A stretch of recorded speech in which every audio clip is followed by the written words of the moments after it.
नमस्कार साଙ୍ଗमाने आपणମାନଙ୍କ ପାଇଁ ଏକ ନୂଆ ଭିଡ଼ିଓ ଆସିଛି। ଓବିସି ସାର୍ଟିଫିକେଟ୍ କେମିତି ସହଜରେ ମୋବାଇଲରେ ଆବେଦନ କରିବେ ତାହା ଆମେ ସମ୍ପୂର୍ଣ୍ଣ ଦେଖିବା। ଫାଷ୍ଟ ଆମେ ସର୍ଭିସ୍ ପ୍ଲସ୍ ଗୁଗଲରେ ଟାଇପ୍ କରିନେବା। ଦେନ୍ ଆମକୁ ଏଭଳିଆ ଇଣ୍ଟରଫେସ୍ ଆସିଯିବ। ଦେନ୍ ଆମେ ରେଜିଷ୍ଟରରେ କ୍ଲିକ୍ କରିବା। ରେଜିଷ୍ଟରରେ କ୍ଲିକ୍ କରିସାରିବା ପରେ ଆମକୁ ଏଇଭଳିଆ ଇଣ୍ଟରଫେସ୍ ଆମକୁ ଦେଖିବାକୁ ମିଳିବ, ଯେଉଁଥିରେ କି ଫୁଲ୍ ନେମ୍ ଫାଷ୍ଟ ଆପଣଙ୍କର ନିଜର ନାଁଟି ଭଲ ଭାବରେ ଟାଇପ୍ କରିନିଅନ୍ତୁ। ଦେନ୍ ଆପଣଙ୍କୁ ଇମେଲ୍ ଆଇଡ଼ି ପଚାରିଛି, ଇମେଲ୍ ଆଡ୍ରେସ୍ଟି ଆପଣ ଭଲ ଭାବରେ ଲେଖିନିଅନ୍ତୁ। ତାପରେ ଆପଣଙ୍କର ମୋବାଇଲ୍ ନମ୍ବରଟି ସଠିକ୍ ଭାବରେ ଦିଅନ୍ତୁ। ଆଉ ପାସୱାର୍ଡ଼ ଆପଣଙ୍କର alphabetical, ନମେରିକାଲ୍ and special character ତିନିକୁ add କରିକି ଆପଣ ଗୋଟେ ପାସୱାର୍ଡ଼ କ୍ରିଏଟ୍ କରନ୍ତୁ। ଆଉ ଆପଣଙ୍କର ପାସୱାର୍ଡ଼ ହେଇସାରିଲା ପରେ ଆପଣ ନିଜର ଷ୍ଟେଟ୍ଟି ଚୁଜ୍ କରିନିଅନ୍ତୁ।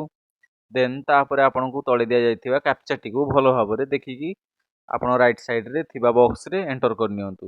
ଦେନ୍ ଆପଣ ଟିକ୍ ବକ୍ସରେ କ୍ଲିକ୍ କରିକି ଆଇ ଏଗ୍ରିରେ କ୍ଲିକ୍ କରିକି ସବମିଟ୍ ବଟନ୍ରେ କ୍ଲିକ୍ କରନ୍ତୁ। ସବମିଟ୍ ବଟନ୍ କ୍ଲିକ୍ କରିଲା ପରେ ଆପଣଙ୍କୁ ଲଗ୍ଇନ୍ର ଅପସନ୍ ଆସିବ।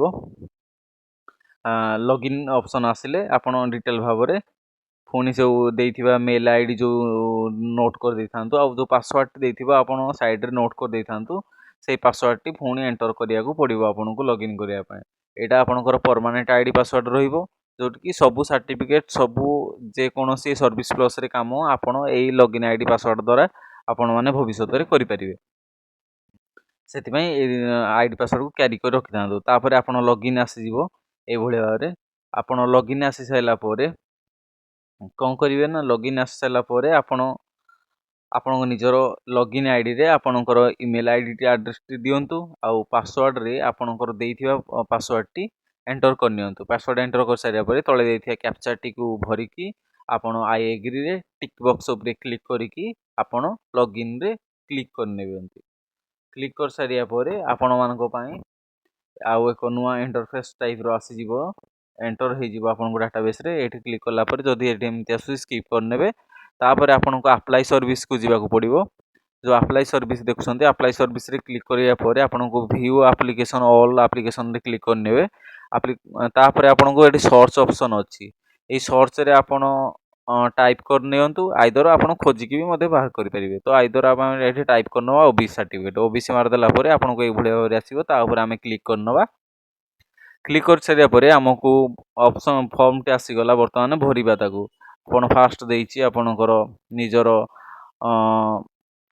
ନାଁ ପୂର୍ବରୁ ଆପଣଙ୍କ ଶ୍ରୀ MS ଆପଣଙ୍କ ଯାହା ବି ଧର ପୁଅ ହୋଇଥିବ ଆପଣ ମିଷ୍ଟର ଏମିତି ଶ୍ରୀ ଏ ଲଗେଇ ପାରିବେ। ଏ ଲଗେଇ ସାରିଲା ପରେ ଆପଣଙ୍କର ତାପରେ ନାଁଟି ଲେଖନ୍ତୁ ଭଲ ଭାବରେ। ତାପରେ ଜେଣ୍ଡର ଆପଣଙ୍କର ଯେଉଁ କାଷ୍ଟ ଝିଅ ପୁଅ ମେଲ୍ ଫିମେଲ୍ ଯାହା ବି ଜେଣ୍ଡରଟି ଆପଣ ଭରନ୍ତୁ ଭଲସେ।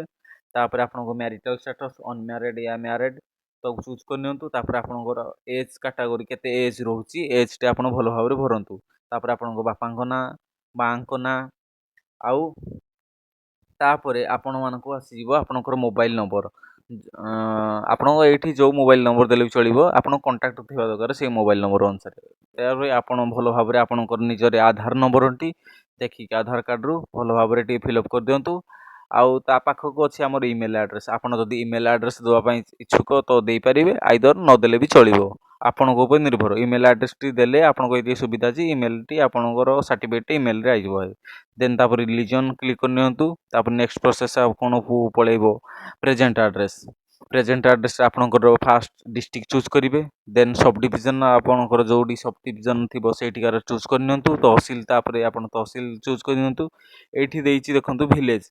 ଆପଣ ଭିଲେଜ୍ ଚୁଜ୍ କରିସାରିବା ପରେ ଆପଣ ଯଦି ଭିଲେଜ୍ରେ ଗାଁରେ ଆପଣଙ୍କ ଗାଁଟି ପାଉନାହାନ୍ତି ଭିଲେଜ୍ ଲିଷ୍ଟରେ, ତ ଆପଣ କ୍ଲିକ୍ ହିଅର୍ ଯେଉଁ ଦେଇଛି ସେଇ କ୍ଲିକ୍ ହିଅର୍ରେ ଆପଣ କ୍ଲିକ୍ କରିକି ଆପଣଙ୍କ ନିଜ ଗ୍ରାମଟି ଏଠି ଡାଇରେକ୍ଟ ଏଣ୍ଟ୍ରି କରିପାରିବେ, ଯଦି ଆପଣଙ୍କର ଭିଲେଜ୍ଟି ସେଇଠି ଶୋ ନ କରୁଥିବ।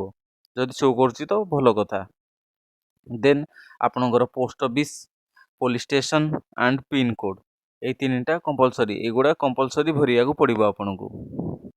କମ୍ପଲସରି ଭରି ସାରିଲା ପରେ ଆପଣ ନେକ୍ସଟକୁ ଯିବେ। ନେକ୍ସଟ ଗଲା ପରେ ଆପଣଙ୍କର ଯେମିତି ରହୁଛି ଲୋକେସନ୍କୁ ଯିବା। ତା ପୂର୍ବରୁ କିନ୍ତୁ ଆପଣ ଆଡ୍ରେସ୍ଟି ଭଲ ଭାବରେ ଭରିଥାନ୍ତୁ। ତାପରେ ଆମେ ଲୋକେସନ୍କୁ ଗଲା ପରେ ଆପଣଙ୍କ ଏଠି ପଚାରିଛି ଦୁଇଟା ସିଲେକ୍ଟ ଏରିଆ।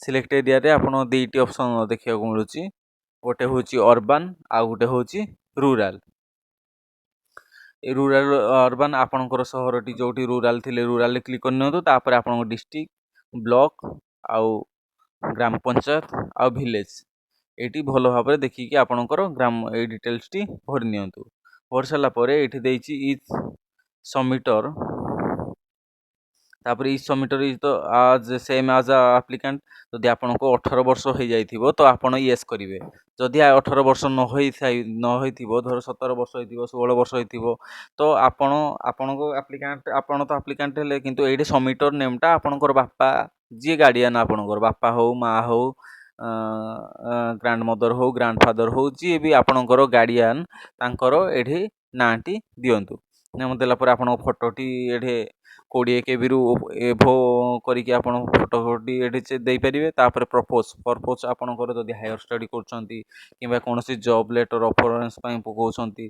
तो आपण एठी पर्पसटा सेई कैटेगरी अनुसार कि नै कि आपण एठी एंट्री करिवे ए पर्पस देई सारला परे आपण को आसी जिवो परमानेंट एड्रेस आपण परमानेंट एड्रेस टी आपण प्रेजेंट एड्रेस जहाँ देइछंती जदि परमानेंट एड्रेस ताहा दबा पई चाहछंती आमे सेम आज परमानेंट एड्रेस जो लिखिछि से फास्ट रे आपण से फास्ट रे हमहु आपण यस कर देबे जदि सेम एड्रेस थिबो आपणकर जदि आइदर सेम एड्रेस नाही जदि सेम एड्रेस नाही आपण नो करिकी आपणकर जे कोनोसी जो जदि अदर एड्रेस अछि तो आपण से अदर एड्रेस टी एंट्री करिवे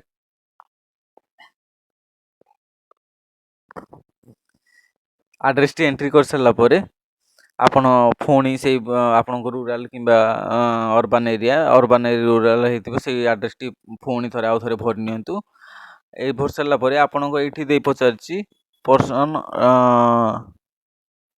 फरवर्ड एगुड़ा को आपण जदि जदि गवर्नमेंट सर्विस अच्छी तो किसी दे पारे आइदर सबू ना नो कर दे पारे जदि नॉर्मली आपणकर घर नॉर्मली तो आपण नो सब कर दिंतु आप कास्ट ये चूज कर आपण गौड़ चषा जे कौन से आपंकर जो कास्ट ये कास्ट लिस्ट रे आपणकर सब शो कर यहाँ शो कर सारापर आप सब कास्ट एंट्री कर दिंतु जहाँ कास्ट एंट्री करते ये आप रेसोल्यूशन नंबरटा आपंकर ऑटोमेटिक आसीज आप खाली क्लिक करने देन आपन को आसीगला आपणकर प्लेस आपणकर डिस्ट्रिक्ट नाटी ऑटोमेटिक देदेले बेटर तापर आपणकर ये आप दिया ऊपर कैप्चाटी भल भाव भर नियंतु भर सारा पर आपण ड्राफ्ट रे क्लिक करेंगे जदि पेंडिंग रखिए ना सबमिट रे क्लिक कर दिंतु आपणकर सबमिट आसीज सबमिट आसीगला आपण भल भाव आपणकर सबमिट करथिबा डिटेल्स गुडी को भल भाव नजर कर नियंतु जे जोठी कि कौनसी भूल न थाई पारे जदि भूल अच्छी तो आपण एडिट ऑप्शन दे क्लिक करिकी